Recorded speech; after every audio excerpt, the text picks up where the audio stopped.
नमस्कार साथियों, मैं गोविंद सैनी अशोक वाटिका यूट्यूब परिवार में आप सभी का एक बार फिर से स्वागत है। आज हम सीखेंगे गुड़ल हिबिस्कस रोजा साइनेंसिस के ऊपर एयर लेयरिंग है वो कैसे की जाती है। सबसे पहले आपको किन किन चीज़ों की आवश्यकता होती है। ये कोकोपीट होता है, कोकोपीट नारियल का जो बूरा होता है ऑनलाइन आपको मिल जाता है। कोकोपीट सर्च करोगे तो ये कोकोपीट को हमने धो के वॉश करके अच्छे से, और इसमें हल्की सी मात्रा में है वो बालू रेत मिला ली है ताकि ये थोड़ा एक्सपेंड हो जाए और हमारा जो रूट बॉल बनेगा इस पर ये थोड़ा अच्छी क्वालिटी का है वो बन जाए। ठीक है। ऐसे जो हम सामान वगैरह लेके आते हैं, ये कैरी बैग चाहिए और एक है वो आपको रस्सी चाहिए होती है। इस प्रकार की रस्सी घर पे आपको मिल जाएगी और एक साथ है वो चाकू या कोई ब्लेड है वो आपके पास है होनी चाहिए। करना कैसे है, जैसे ये ब्रांच इस ब्रांच पे करना है, इस ब्रांच के ऊपर नीचे जो छोटी मोटी ब्रांचेज है उनको काट दो और इस तरीके से एक आपको शार्प कट है वो राउंड शेप में एक कट ऊपर की तरफ लगाना है और एक कट है वो नीचे की तरफ। बीच में जैसे एक अंगूठे जितनी आपको दूरी है वो रखनी है। इस तरीके से एक कट है वो नीचे की तरफ है वो लगाना है। ठीक है। और बाद में बीच में ऐसे चीरा लगा के और ये जो इसकी छाल है ऊपर वाली वार्क है ये आपको ऐसे हटा देनी। अब देखो, इसको हटाने के बाद आपको हल्के से चाकू से आपको इसके ऊपर है वो रब कर लेना है। जो ये धागे से निकलते इसका फाइबर है वो आप हल्के से हटा लीजिए। ये अपनी छाल, ये जो अपनी ब्रांच है पूरी ये तैयार है। अब क्या करेंगे, ये जो कोकोपीट है ये थोड़ा ज्यादा गीला है तो आप इसका एक्सेस वाटर है वो इस तरीके एक्सप्रेस करके है वो निकाल सकते हैं। ठीक है। प्रेस करके इस तरीके से एक्सेस वाटर निकाल लिया और ऐसी ये गेंदनुमा आकृति है वो आपको बना लेनी है। ठीक है। इसके बाद में आपको क्या करना, ये जो कैरी बैग है इस कैरी बैग पे इसको रखेंगे और इसके चारों तरफ है वो आपको ये ध्यान रखना है कैरी बैग आप लो वो ट्रांसपेरेंट ले ताकि जड़ें जब निकल जाएंगी तब आपको दिखाई है वो दे देंगे। अगर आप ब्लैक कलर की और अगर वाइब्रेंट कलर की लोगे तो जो जड़ें हैं वो आपको दिखाई नहीं देगी। तो ट्रांसपेरेंट आपको पॉलीथीन काम में लेनी है और बाद में इसकी तरफ चारों तरफ राउंड शेप में करके और बांध देना है। ठीक है। देखिए इसे, अब देखिए जो हमने कोकोपीट का जो बॉल बनाया था वो चारों तरफ इक्वली मतलब इसको करके राउंड शेप में, और हमें क्या करना है ये पॉलीथीन है पूरी अच्छे से इस रस्सी की सहायता से है वो बांध देनी है। देखिए इस तरीके से। ठीक है। तो इस तरीके से आप एयर टाइट कर दोगे तो इसको बिल्कुल भी हवा है वो नहीं लगेगी। कोकोपीट के अंदर जो नमी है वो उसे कट के ऊपर है वो बनी रहेगी और ऊपर वाले नोड एरिया से वहां पे रूट है वो निकल जाएगी। 15 से 20 दिनों का टाइम है वो लगता है। बरसात के दिनों में गुड़ल होता है उसके ऊपर है वो सबसे जल्दी है वो रूट है वो डेवलप होती है। ठीक है। तो इस तरीके से आप अपने गार्डन एरिया के अंदर फ्रूटिंग के पौधे हो चाहे फ्लावरिंग के पौधे हो आप है वो एयर लेयरिंग मेथड से है वो नए पौधे है वो तैयार कर सकते हैं।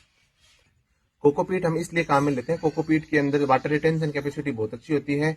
अभी एक बार गीला हो गया ना तो ये जब तक जड़ें निकल के पानी अब्जॉर्ब नहीं करेगी तब तक ये सूखेगा नहीं।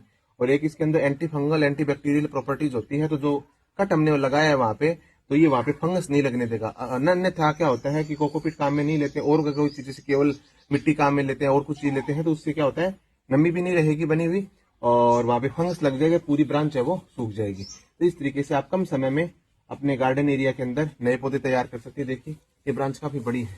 ठीक है ना, इतना बड़ा है वो गुड़हल का पेड़। ये पौधा है वो लगभग 15 से 20 दिनों में तैयार है वो हो जाए। नमस्कार साथियों, हमने गुड़हल हिबिस्कस रोजा साइनेंसिस पे 13 जुलाई 2025 को एयर लेयरिंग की थी। ये इतनी बड़ी ब्रांच थी, देखिए आप, ये इतनी बड़ी ब्रांच थी, इस पे किया था और लगभग आज 1 महीना 2 दिन हुए हैं। और आज हम इसको मदर प्लांट से अलग करके और इसकी पॉलीथीन में लगाएंगे। देखिए जड़ें आप, कितना शानदार रिजल्ट है देखिए। तो 1 महीने में लगभग 1 महीने में पूरा ये इतना शानदार रिजल्ट है। अब हम आज इसको मदर प्लांट से अलग करके और पॉलीथीन में लगाएंगे। मदर प्लांट से अलग कैसे करना है, ऐसी ब्लेड से आपको और इसके जस्ट नीचे से आपको ऐसे कट लगा के और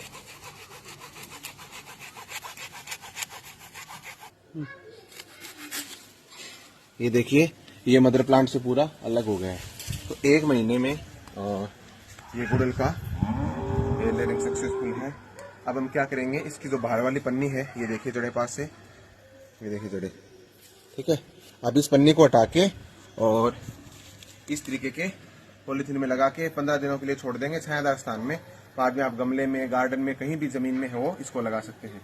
ये देखिए 1 महीने से कम 1 महीने के समय में और इतना शानदार रिजल्ट है।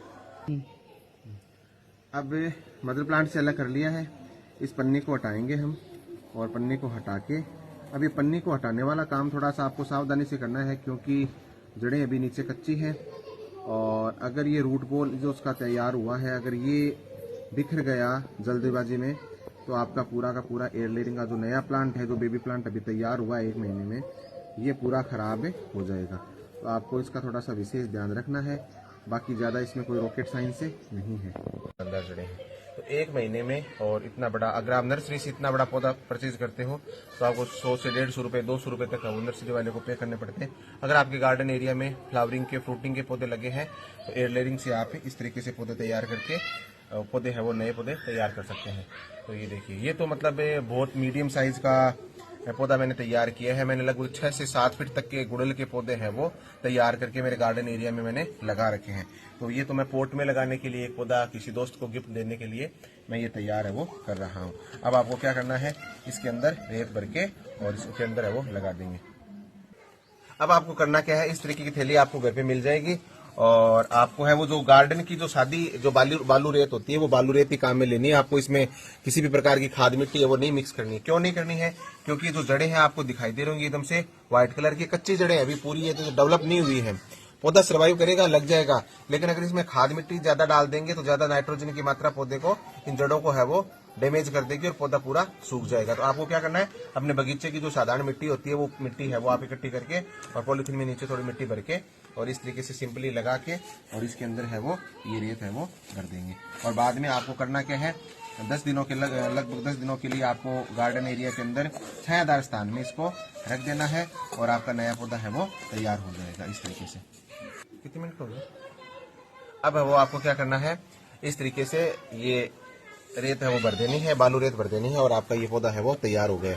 अब इसमें जो बरसात का पानी होता है वो भर देंगे और छायादार स्थान में 10 दिनों के लिए रख देंगे। अब बाद में क्या होगा, 10 दिनों के भीतर ये पूरा का पूरा जो ये थैली है ये पूरी जड़ों से है वो भर जाएगी। तो एक नया रूट बॉल है वो तैयार हो जाएगा। बाद में आप गार्डन में, गमले में कहीं भी है वो लगाओ। डायरेक्ट अगर आप इसको, जैसे हमने मदर प्लांट से अलग किया है, मदर प्लांट से अगर डायरेक्ट आप इसको जमीन में लगाओगे तो ये क्या है कि सर्वाइव नहीं कर पाएगा, क्योंकि जड़ें कच्ची हैं। अभी हम 10 दिनों में क्या करेंगे, छायादार स्थान में रखेंगे, नई जड़ें आएंगी, पूरा ये रूट बॉल एक नया सिस्टम तैयार होगा और आसानी से ये गार्डन में वो आपके लग जाएगा। कहीं भी धूप में लगाओ, कहीं भी लगाओ।